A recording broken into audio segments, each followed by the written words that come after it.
Hi, and welcome. You're listening to the X22 Report. My name is Dave, and this is episode 1744 AN. Today's date is December 18th, 2018, and the title of the episode is Moves and Countermoves Are Being Used to Bring the Central Bank to Its Knees. Now, before we get started, have you always wondered how investors and stock traders are able to make money hand over fist from working in the comfort of their own home? Well, now it's your opportunity to learn how with one of the best online training programs out there. Whether the market is up or the market is down, here's a trade that made customers almost 3% profit in November on Bitcoin. Right now, through the holiday season, you can save 50% off their bundled specials, or use the promo code HOLIDAY for 40% off all non-bundled items. Gift bundles are also available. Check out TradeGeniusAcademy.com. Tell them X22 Report sent you. Let's get into the economic collapse financial news. Now, a big part of the plan is the part that we can't see, the part that we can't make out, the part that is hidden from all of us. Yes, Q can drip out certain information, but other information has to be kept a secret. And this is why we don't see the full plan. And sometimes we get a little confused when we're looking at what is going on with the everyday events. And then when we look back at a later time, we say, oh, now that makes sense. It's the same with the central bank, where Trump is continually calling out the central bank about raising the rates. And this has been planned for quite a while, where they're going to bring down the economic system. And when you see the president manipulating the data or showing the public that the stock market is doing well, our unemployment numbers are very low, GDP looks great, he's using the same exact method the deep state, the central banks have been using for quite a while to manipulate the entire economy. He's doing this on purpose. At the same time, he's saying, listen, the Fed shouldn't be raising the rates. Now, in the beginning, everyone was criticizing the president for calling out the Fed. Nobody does this. Nobody tells the Fed what to do. And if you listen to mainstream media, actually when Trump and Clinton were running, Clinton wouldn't even touch the subject and kind of yelled at Trump for even mentioning the central bank. The reason why Trump is out there and he's continually talking about the Fed, bringing it up every so often, contradicting the Fed, because he wants the people to understand and realize they are not gods. You're allowed to contradict the Fed. You're allowed to say, hey, what are you doing? Don't do this. You need to do what's right for the people. And Trump is using a little bit of reverse psychology on this whole thing, where he's saying he doesn't want the Fed to raise rates, but in reality he kind of does. Because this allows this system to destroy itself. How else is this system destroying itself? Well, as the Fed raises rates, what else is happening? Well, it's changing the structure of a lot of things. I mean, look at housing, look at the retail market, look at student loans, auto loans, look at the bonds that the Fed is holding. To get rid of this system, you need to use moves and countermoves to make sure that the Rothschilds, the central bankers, are not in power anymore. Remember, they've been in power for a very long time. They remained in power by corrupting governments, by paying individuals off. Well, that time has come to an end. And the only way to bring this system to its knees is to bring the central bank to its knees, because it is their system. And as you can see around the world, there are many countries that are standing up to the elite, standing up to the establishment. And once again, this is why the central banks are out there, and they're worried about their independence, because it started out with Trump contradicting the Fed. And this is flowing across the world. Remember, the central banks are in power because they stay behind the scenes. They don't want anyone to know what is happening behind the curtain. And what they do is they make you look other places. Well, now we're looking at them, and they don't like it, and it scares them. And if you look at the economy, you can see that They are trapped right now. Because let's say they don't raise rates. What happens to the economy? Well, Trump could stop using the magic wand, still blame the Fed, bring the market down, which would pretty much destroy the economy. The economy is built on a complete illusion. So there's nothing real here.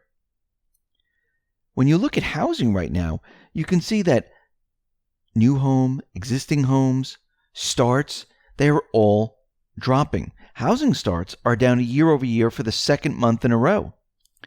Housing starts and building permits have gone nowhere in more than 2 years because this is what the central bankers had to do. They had to keep it just barely alive, really in limbo, because they knew they couldn't go anywhere with any of this stuff. They couldn't pump up the bubbles everywhere, so they had to pick select cities to do it in.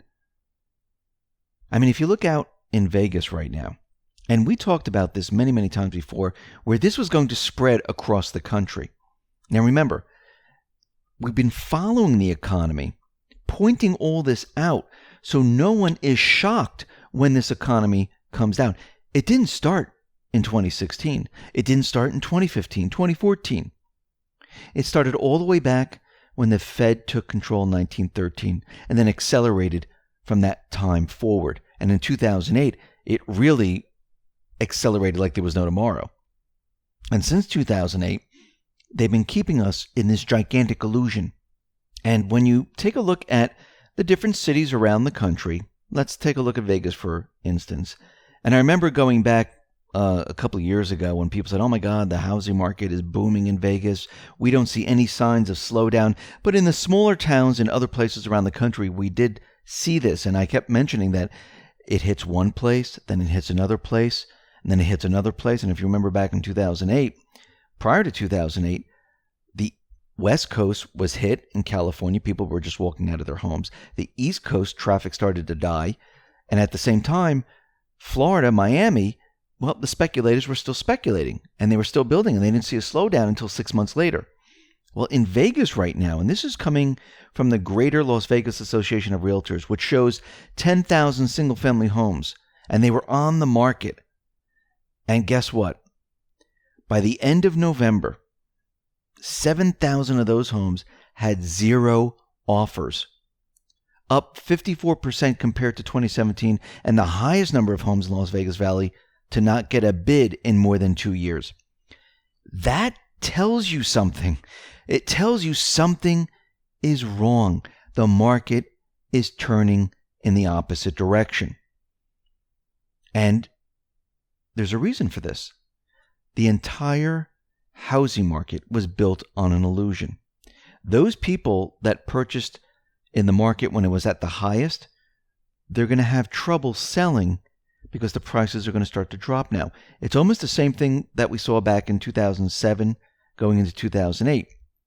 If you bought at the height of the market and you held on to it, all of a sudden housing prices started to decline and people couldn't get rid of the houses. The same thing is happening right now, and this is not going to be a pretty picture when all this starts to fall apart. But the plan is to push the economy to the edge while having a backup plan to make sure that there's something waiting in the wings, and it's not a central bank economy. If the central bankers were in control and they control the narrative, they'd be setting up the next central bank economy. They wouldn't care how many people got hurt, how many people went bankrupt. But this is designed so people do not get hurt. Yes, you're going to have to get prepared because there's going to be a transition period. It's going to be very, very bumpy for many. Some, it might be a little bit smoother, but there is going to be a transition period. Do I think it's going to be a Mad Max type of scenario? Not anymore. I think the Patriots are in control. I think they're preparing and getting ready to make this move, and they've been preparing for a very long time. And as Q has been saying, gold is going to be used to take down the Fed. But that's not the only weapon they're using. They're using interest rates. Now think about this. This is coming out of Sovereign Man. A decade ago, during the 2008 global financial crisis, central banks around the world created trillions of dollars, euros, yen worth of currency and effectively gave it all away to their respective governments and commercial banks. The U.S. Federal Reserve conjured up around, $4 trillion completely out of thin air and loaned most of it to the federal government and at record low interest rates. But here's the weird part. If you remember that inviolable law of bond prices, when interest rates go up, bond prices fall. And that's exactly what's been happening. The Fed bought trillions of dollars worth of government bonds at a time when the interest rates were at historic lows. Then, starting about 2 years ago, the Fed began slowly raising the interest rates. Now remember, their plan was a little different. They were going to raise the interest rates to bring the economy down. And to cover this up, they were going to have an event. Because central bankers don't leave anything to chance. They want to be in complete control. And many people say, well, why don't they just let it crash by itself? No, they want to control the crash. And they do it on purpose because they always want control. But they don't have this plan anymore. It's out the window. So as the Fed right now, as they continually raise interest rates, it will eventually engineer its insolvency. It's happening now. The Fed released its latest quarterly financial statements showing that the value of their bonds is now $66.5 billion less than what they paid. And if they keep doing this, it will bring down the Fed. Now, they know this. They know that this is going to happen, but they were expecting an event. Now, I do believe they're continually doing this, and this is part of the plan with Trump, Patriots, and I do believe Powell is included in this, where they're trying to bring down the central bank from every direction. They're not taking a chance. They want to make sure that this system is brought down and there's no way to save it at all. And then once they have the Fed where they want it, throw on top of that gold, boom, brings down the Fed. So you can see that there are many plans going on. There are many things that are happening. There are many moves that are happening behind the scenes. And tomorrow, the Fed is going to decide whether they should raise rates or lower rates. Many people saying they're going to raise rates. Trump is going to get very angry if they do, or when they do, and he's going to lash out at the Fed, saying that they're blowing up the economy. They're making the stock market decline. They're responsible for all of this. And you have to remember, this is part of the plan. Listen, everyone, thanks a lot for listening. Be well, be safe, and especially be prepared. Thanks a lot.